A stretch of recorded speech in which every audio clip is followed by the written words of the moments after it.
Hi, welcome to today's segment of our Ventura TV. My name is George Alger.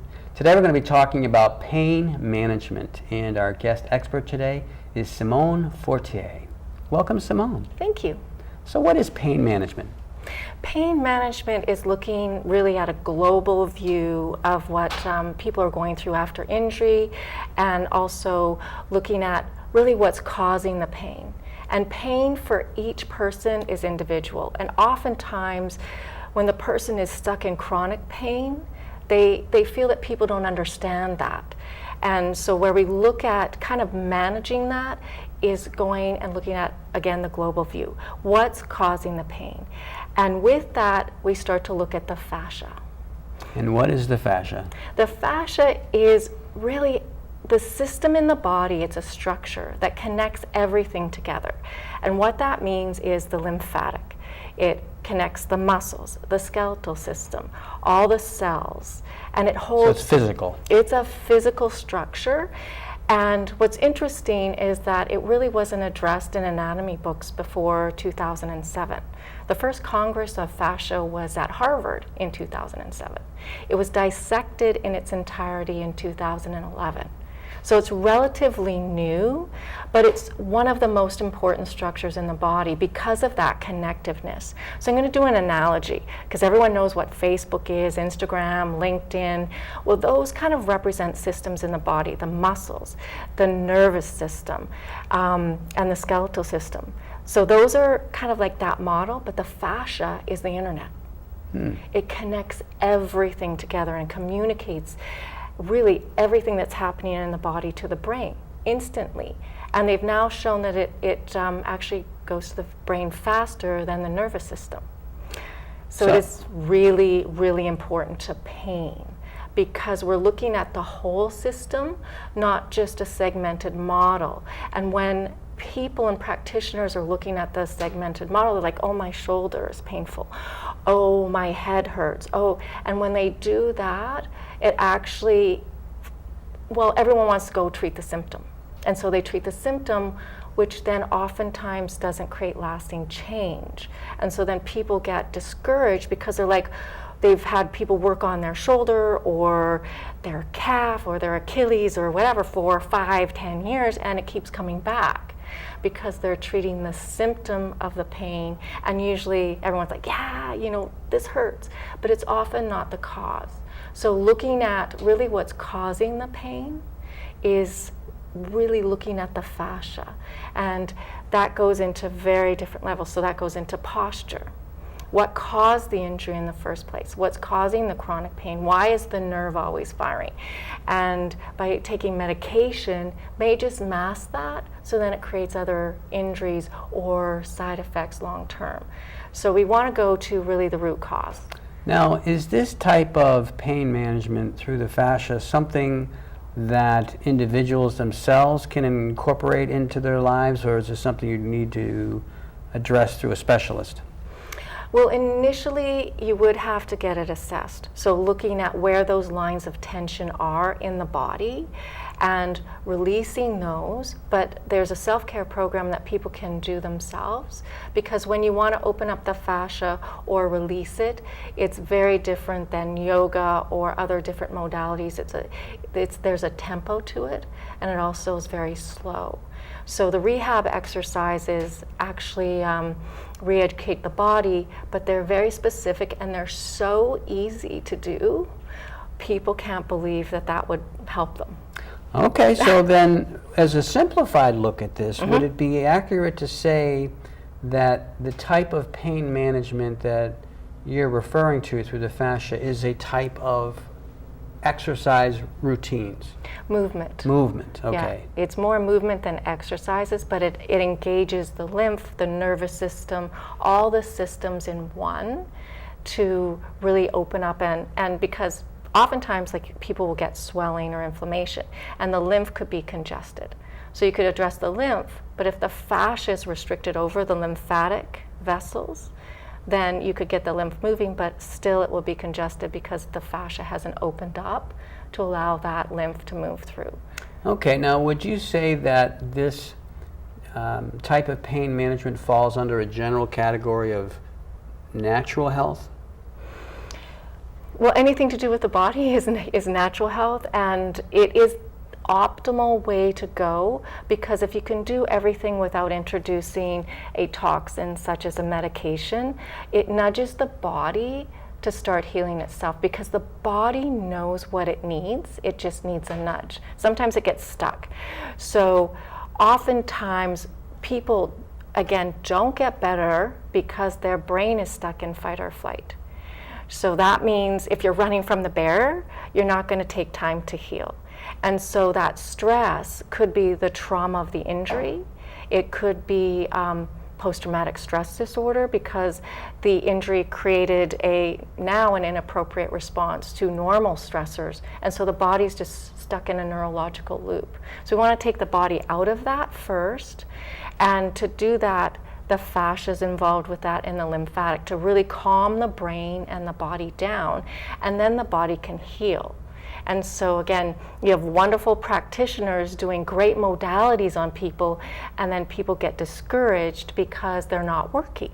And they're like, why aren't they working? Because the brain's still in fight or flight. Okay. Can you run us through an example of this in life? Well, you know, I've seen so many people. I actually had one lady fall out of an airplane and her parachute didn't open. And she is stuck in chronic pain, but her whole spine collapsed, but her legs didn't break, but the fascia was so restricted.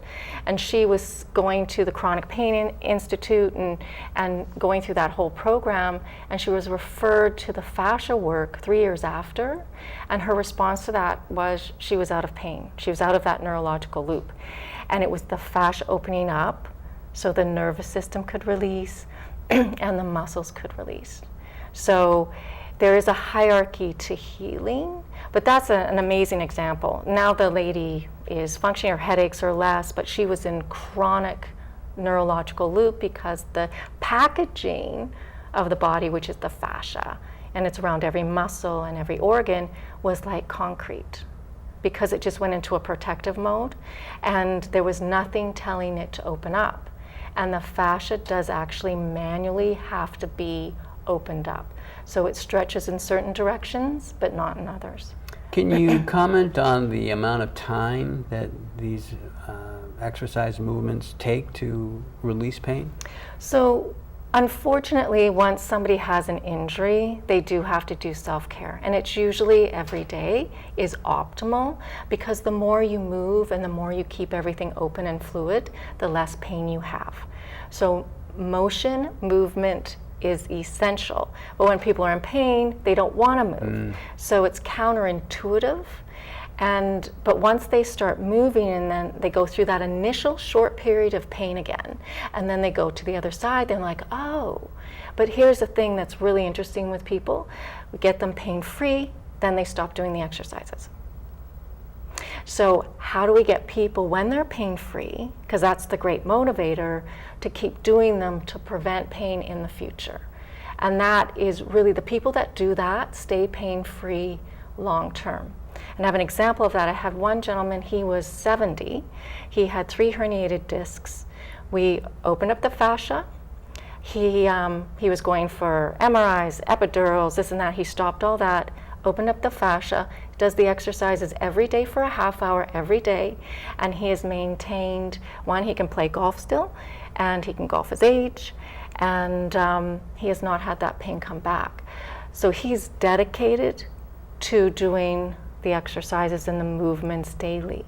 And it depends on the person. If they're mobile and if they're moving all the time, then they might have to do 10 to 15 minutes a day.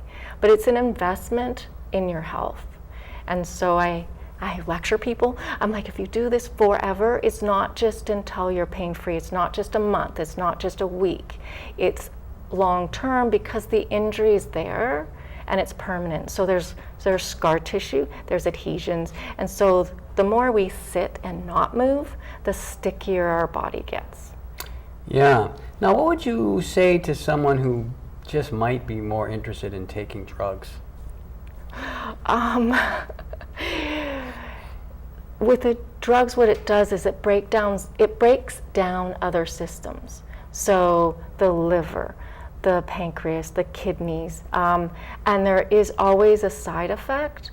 So how drugs are used optimally is to get someone out of acute pain. So it's necessary to stop that inflammatory process and to also get the brain calmed down. But it's not optimal for long-term use, because then the body adapts to it. Then you need more. Then you need to change your medication, and then sometimes the medications just run out. There isn't any other choice. So by that time, your body is really toxic on the inside. So it's just creating a lot of different issues that promote actually more discomfort in a different way. Okay. And how would someone get introduced to this? I mean, is this something that a doctor will often suggest, or is this something that a person would really have to find on their own doing some searching? You know, what I'm finding is actually there's a lot of research now online on fascia, and and the New York Times did an article on fascia like probably a few years ago. I don't really remember the date of that, but I think it was about 2008. And since then, it's become more well known, and practitioners are becoming aware of it. But what I'm doing right now is actually writing letters to medical doctors, because with concussion people, there's a fascial component to that, and there's a chronic pain component to that. So 80% of the people who get concussed get better. There's 20% that don't. And usually their brain is chemically altered already, so they have ADHD, they're have compulsive tendencies or overachievers, that sort of thing. So their brain's already different, and those people, their concussion symptoms don't go away quite as easily. So with that, it creates a whole pain cycle. And with that, working with that, the fascia can actually create more space in the brain and reduce those symptoms. Okay, so we're just about out of time here. Simone, can we get a website that viewers could go to for more information? And do you have a summating message for the viewers? Sure. The website is thefasciatraininginstitute.com or SimoneFortier.com, if you can spell that. And the message is, when you're stuck really in chronic pain, finding really the best solution for you would be to look at globally what's causing that. Even if it was started by an initial injury, it's how has your body changed, what's compensating, and start unraveling that and getting your body really out of fight or flight so you can start to heal. That is really the primary message. You have to be in a place really of relaxation for your body to start to heal and all those modalities to work. Simone, thank you very much. Oh, you're welcome. This is George Alger signing off for this segment of our Ventura TV. Until we meet again.